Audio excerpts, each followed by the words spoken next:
Hi എല്ലാവർക്കും നമസ്കാരം. Welcome back to our channel Ranju സ്ട്രീമിന്റെ പുതിയൊരു വീഡിയോയിലേക്ക് എല്ലാവർക്കും സ്വാഗതം. അപ്പൊ നമ്മുടെ ഇന്നത്തെ വീഡിയോ വന്നിട്ട് വെറുതെ കുറച്ച് വിശേഷങ്ങൾ പറയാമെന്ന് വെച്ചിട്ട് വന്നതാണ് കേട്ടോ. അതെ, പ്രത്യേകിച്ച് പ്ലാനൊന്നും ഇല്ല, ഒരു പ്ലാനും ഇല്ല. വെറുതെ ഇങ്ങനെ ഒരു വീഡിയോ എടുക്കാം, ഒരു വ്ളോഗ് എടുക്കാനുള്ള മൂഡായിപ്പോൾ അങ്ങനെ വന്നതാണ്. അപ്പോൾ നമ്മൾ ചായ കുടിച്ചിരിക്കുന്ന സമയത്താണ് വ്ളോഗ് എടുക്കാമെന്ന് തോന്നണത്.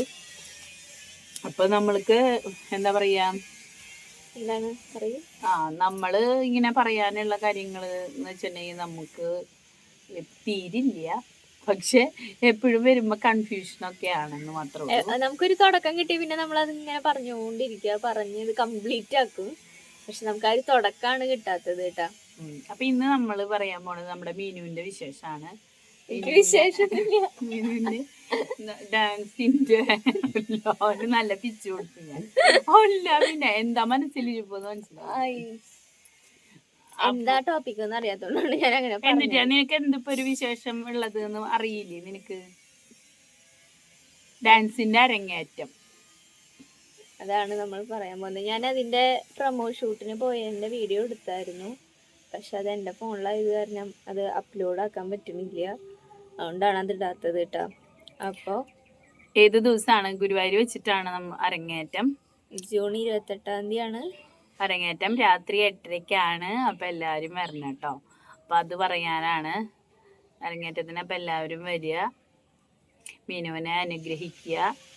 ഇതൊക്കെയാണ് എനിക്ക് പറയാനുള്ളത്. മോഹിനിയാട്ടാണ് മീനുവിന്റെ അരങ്ങേറ്റം കേട്ടോ.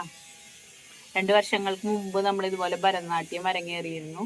പക്ഷെ ഭരതനാട്യം അരങ്ങേറാനായിട്ട് കുറേ സമയമെടുത്തു. 2.5 വയസ്സിൽ നിന്ന് 13 വയസ്സിലെത്തേണ്ടി വന്നു ഭരതനാട്യം അരങ്ങേറാൻ വേണ്ടിയിട്ട്.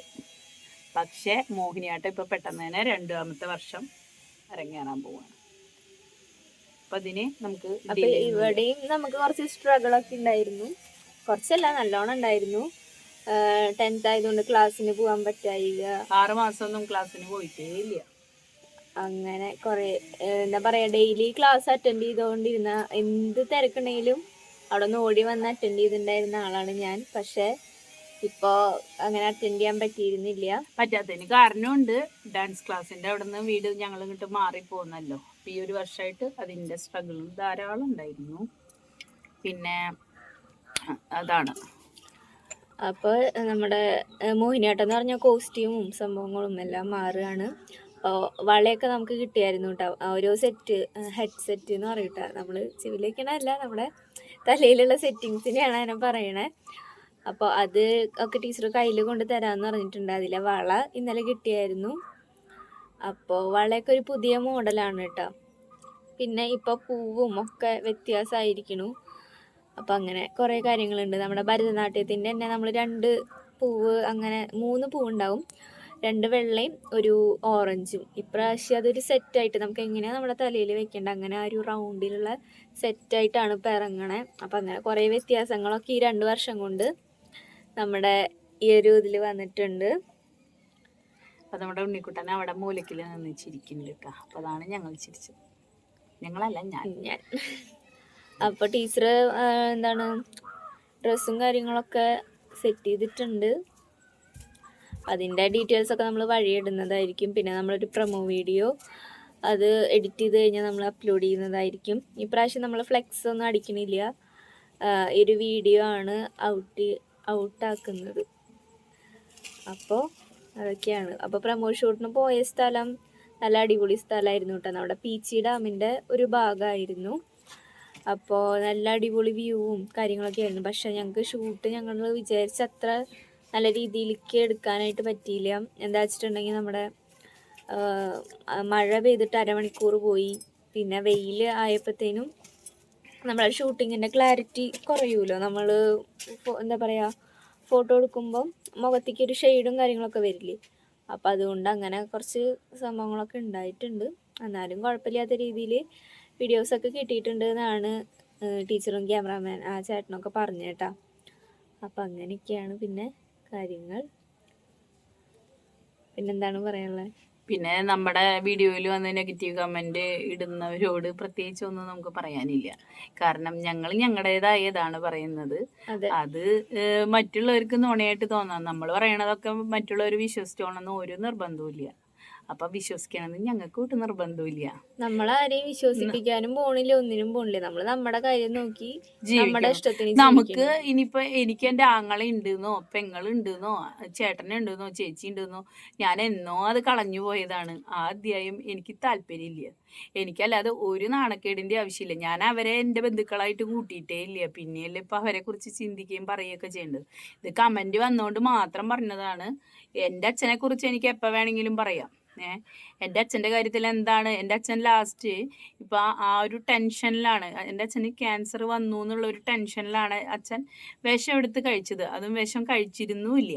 അത് കഴിച്ചിട്ട് വണ്ടിയിൽ കൊണ്ടുപോകുമ്പോൾ എൻ്റെ അച്ഛൻ പറഞ്ഞത് അമ്മയും മകളെയും കുറിച്ചായിരുന്നില്ല.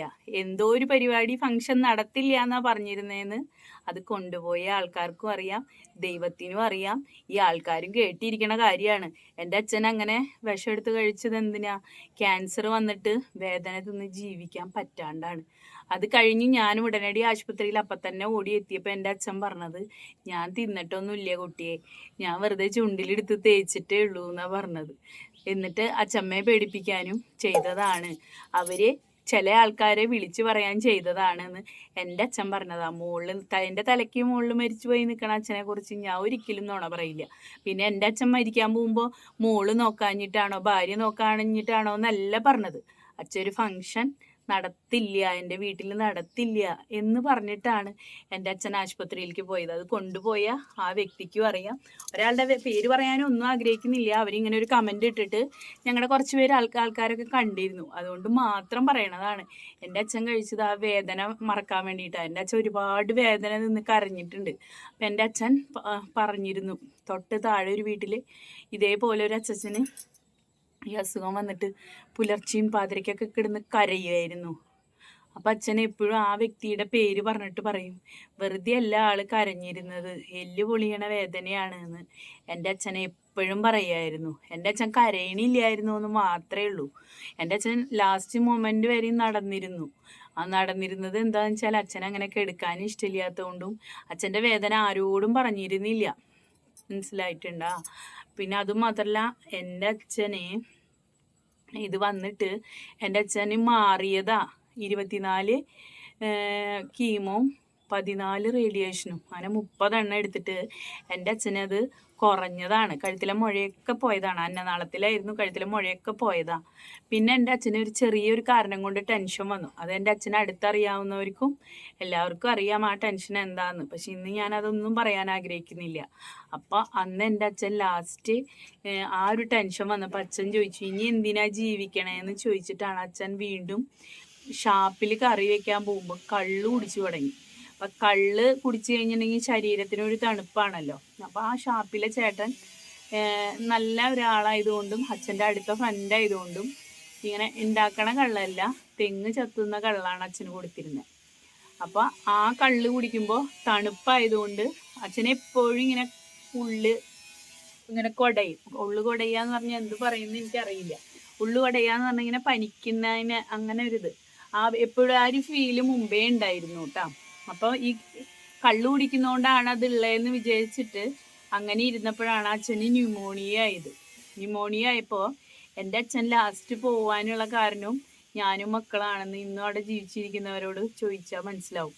ഞാനും മക്കളും ഇങ്ങോട്ട് തിരിച്ചു പോന്നപ്പോൾ അച്ഛനത് ഭയങ്കര ടെൻഷനായി. അപ്പം എന്നെയും മക്കളെയും കാണാനില്ല എന്ന് പറഞ്ഞിട്ടൊക്കെ അവിടെ പലരോടും അച്ഛൻ കരഞ്ഞു. കാരണം മോൾക്ക് സ്കൂളിൽ പോകാനും ഒന്നും അവിടെ നിന്നിട്ട് ശരിക്കും പറ്റാത്തതുകൊണ്ടാണ് ഞങ്ങൾ ഇങ്ങോട്ട് പോകുന്നത്. ഞങ്ങൾ അവിടെ നിന്ന് പോകുന്നത് ആ ഒരാഴ്ചയിലാണ് അച്ഛന് ന്യൂമോണിയ വരുന്നത്. അപ്പം അച്ഛൻ്റെ അനിയൻ മരിച്ചതുകൊണ്ടാണ് അച്ഛമ്മയും പിള്ളേരും അവിടെ ഒറ്റയ്ക്കല്ലേ എന്നുള്ള ഒരു ഇതിലാണ് ഞങ്ങളെ വിട്ടിട്ട് അവിടെ പോയി നിന്നത്. അവിടെ പോയി നിന്നപ്പോൾ അച്ഛന് ന്യൂമോണിയ വന്നു. ഇവിടെ ആകുമ്പോൾ പനിയുണ്ടോ ചുമയുണ്ടോ എന്നൊക്കെ ഞാനും മക്കളും നോക്കുമായിരുന്നു.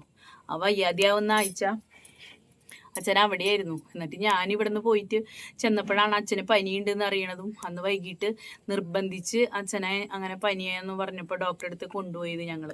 അപ്പോൾ അങ്ങനെ കൊണ്ടുപോയിട്ടാണ് നമ്മളിത് അച്ഛന് ഭയങ്കര ക്രിട്ടിക്കൽ സ്റ്റേജിലേക്കായി, ന്യൂമോണിയ ഫുള്ളിതായി ലാസ്റ്റ് സ്റ്റേജായി എന്നൊക്കെ അപ്പോഴാണ് അറിയണേ. അച്ഛനിങ്ങനെ ഉള്ളു കുടഞ്ഞിട്ട് കിടന്ന് വിറക്കിയ ഞാനും പിള്ളേരും ചെല്ലണ നേരത്ത്.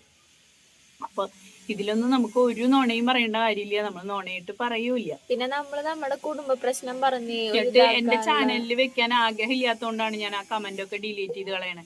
അല്ലാതെ എനിക്ക് ഒരിക്കലും നമ്മളുടെ കുടുംബ വഴക്കുകളൊന്നും ഈ ചാനലിൽ ഇട്ടിട്ട് റീച്ച് കൂട്ടാനോ, ഞാൻ എപ്പോഴും പറയാറില്ലേ, ഞാൻ ഈ ചാനൽ എടുക്കുന്നതിന് എൻ്റെ റീച്ചോ പൈസയോ ഒന്നും വിചാരിച്ചിട്ടല്ലാന്ന്.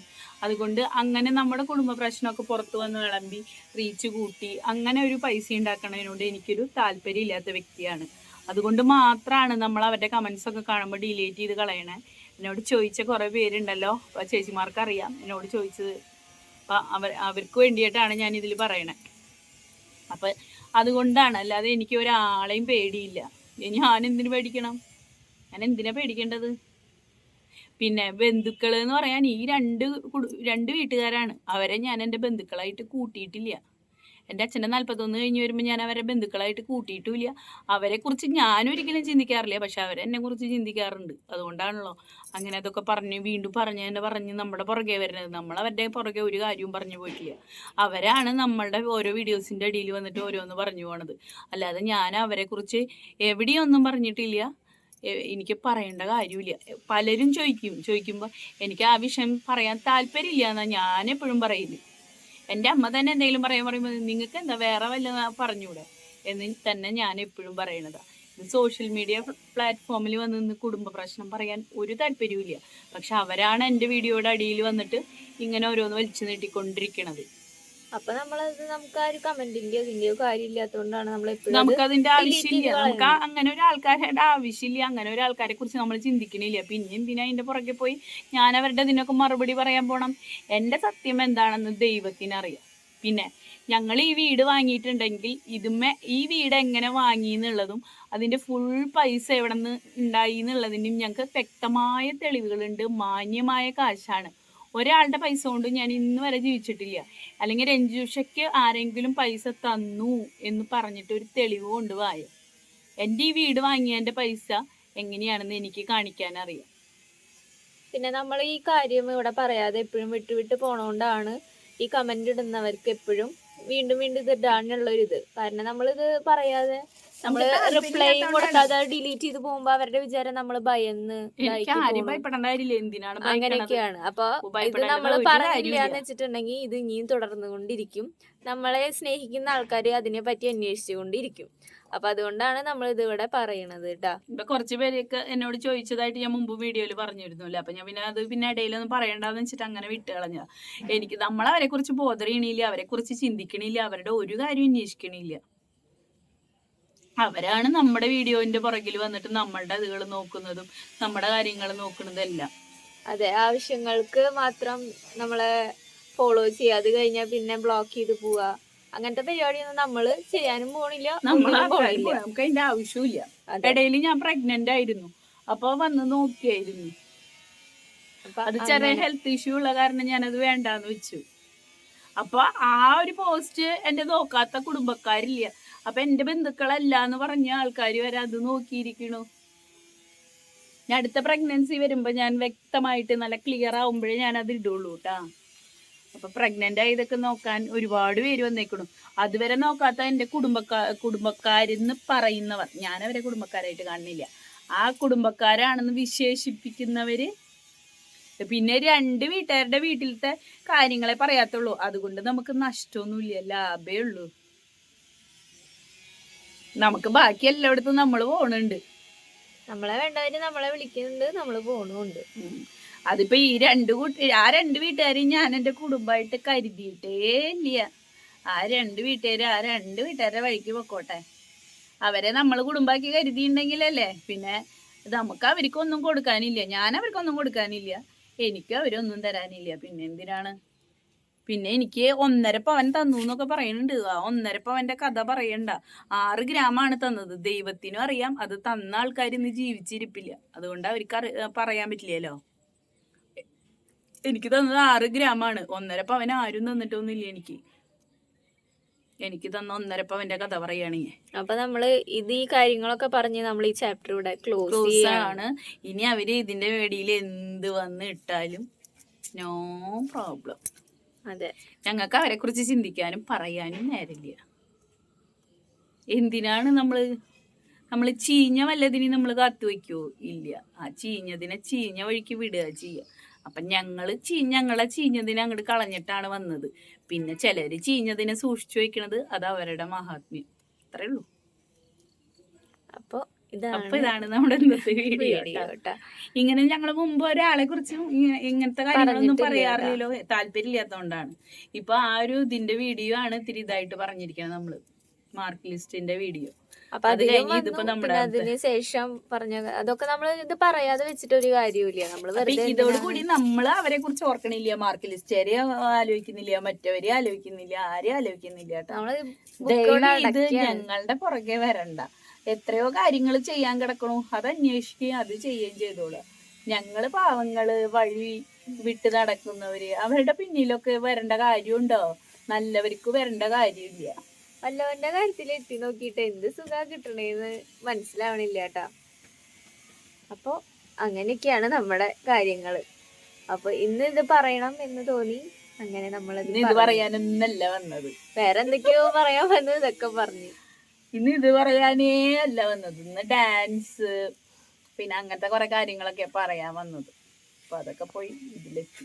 അതല്ലെങ്കിലും നമ്മുടെ വ്ലോഗ് അങ്ങനെയാണ്, നമ്മൾ പറയാൻ വന്നത് വേറെയും പറഞ്ഞു വരുമ്പോ വേറെ. പിന്നെ എന്റെ അച്ഛനോടുള്ള സ്നേഹം എന്തായിരുന്നു ലാസ്റ്റ് നിമിഷം പോകുമ്പോഴും കൂടിയിട്ടേ എന്റെ അച്ഛൻ പറഞ്ഞിട്ടാ പോയത്, മനസ്സിലായ? 14 ദിവസം അച്ഛന്റെ കൂടെ ഹോസ്പിറ്റലിൽ നിന്ന് 13ാമത്തെ ദിവസം രാത്രിയും 14ാമത്തെ ദിവസം രാവിലെ ഡോക്ടർ വന്നപ്പോഴും എന്ത് പറഞ്ഞു എന്നുള്ളത് ആ കേട്ട ഡോക്ടർമാർക്ക് ഇപ്പൊ അത് ഓർത്ത് വെക്കാൻ പറ്റില്ല. എത്ര വർഷം കഴിഞ്ഞില്ലേ? 10 വർഷം കഴിഞ്ഞു. ഇല്ലെങ്കിൽ ആ ഡോക്ടർക്കും അറിയാം, ഡോക്ടർ ജയറാം എന്ന് പറഞ്ഞ ആ ഡോക്ടർക്കും അറിയാം. പിന്നെ അവിടെ ഉണ്ടായിരുന്ന ആ നഴ്സ് ലീന ചേച്ചിക്ക് അറിയാം.